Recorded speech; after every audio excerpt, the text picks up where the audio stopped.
Propaganda మాత్రం peak.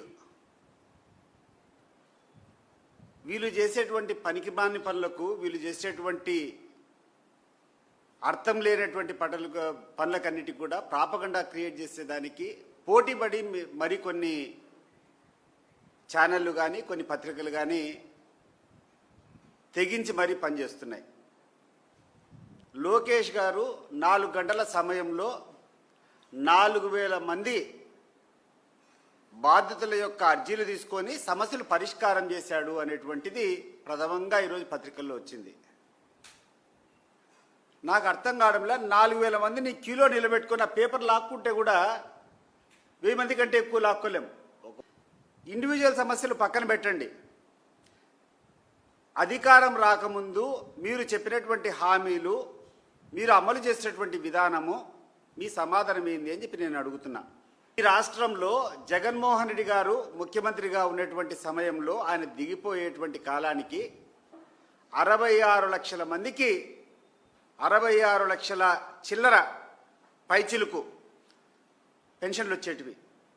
మరి ఈరోజు ఎంతమందికి వస్తున్నాయి లోకేష్ గారు? 61 లక్ష.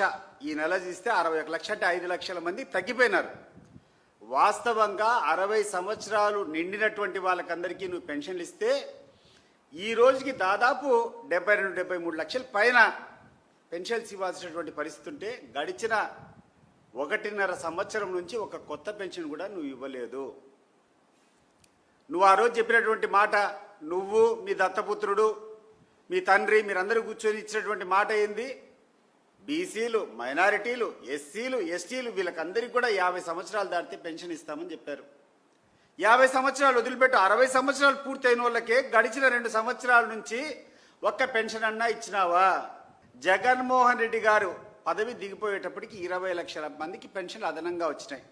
66 లక్షల మందికి పెన్షన్లు వచ్చినాయి. సంవత్సరము ఈ యొక్క 60 సంవత్సరాలు దాటినటువంటి వాళ్ళు, పెన్షన్కి అర్హత వచ్చినటువంటి వాళ్ళు పెరుగుతూనే ఉంటారు.